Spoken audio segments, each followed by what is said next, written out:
Da vi startede, der var fiskerne ikke klædt på. Lederne i fiskesamfundet, de var ikke klædt på til at takle de problemstillinger, som de stod overfor. Is that there's a lot of skill and competence sitting in communities. It is out there. All we need to do is to find the right way of accessing it, of unlocking it, and bringing people out from in their homes or in their closets and say, okay, you actually have the skill to be a leader and to play a catalytic role, to trigger action and to trigger organizing.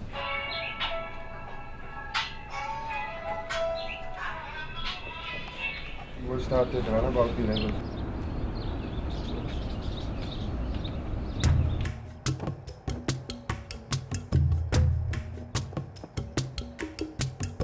I'm Hahn Goliath. I'm 28 years old. I'm from a small fishing village called Hvordan. It's around about 300 kilometers north from Cape Town. A small traditional fishing village.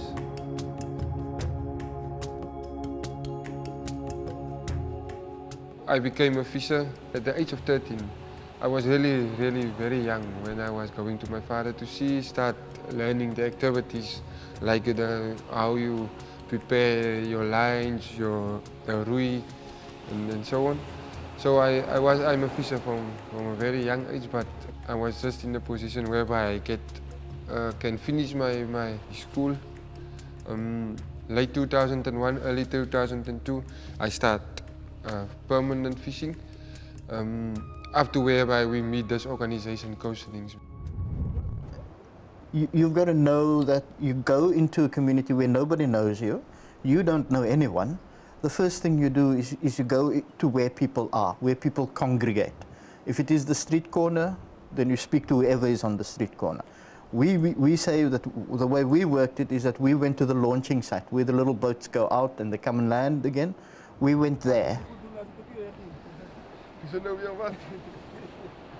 Hahn was introduced to us by a leader, a fishing leader in his community a few years ago. We didn't know him. Hahn was a fisherman at that stage, and he continued to fish for a few years. But when we discovered him, we saw in him as a person who actually had leadership qualities way beyond other fishers have.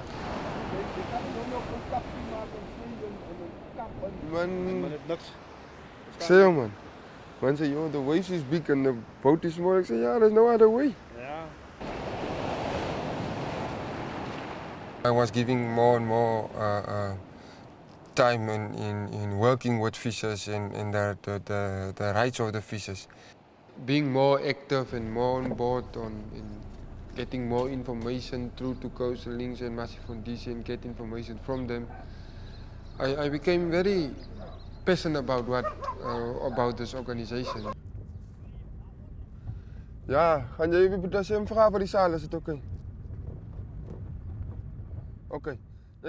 I am locally a chairperson of Coastalings, but I'm also the chairperson of Coastalings as an organization. All right. Thanks, man. Oh. My daughter is 8 years old. We lost her mother last year, so we was really going through a tough time. And during this time is also where the fight was getting also tough, like my life was.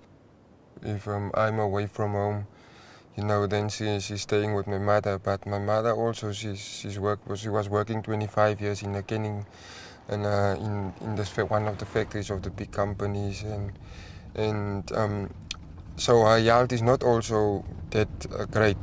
A couple of times I was away from home, then she phoned me, okay, lying for 2 days in hospital again, you know.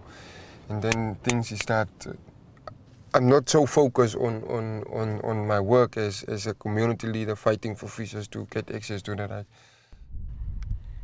Yeah, I just need to...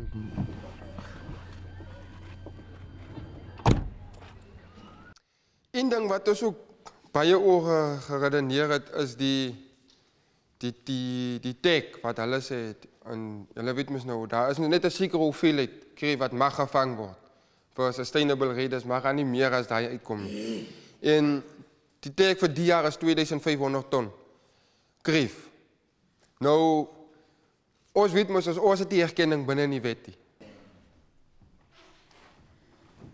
Actually, you must give them time to reprocess everything.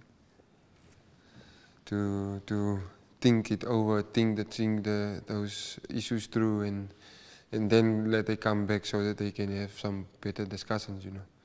It's very difficult to accept or let them respond immediately, because we say it's ordinary fishers, low-educated people, so yeah, they are not that quick in thinking, you know. So we let them having this week or 2-3 days to discuss, think through these issues and raise their concerns after. Now the big shift that's going to have to happen in the future, in the coming years, is it has to start under the leadership of Coastal Links and Masifundise in the Western Cape, but it has to take on a national identity. So for the coming period, giving it a national identity is going to be crucial. But what that's going to mean also is that we have to build a second layer of leadership within Coastal Links. So the existing leadership can move on to begin to do national work, and a new layer needs to be able to take over at local level. Now that's going to be a critical challenge.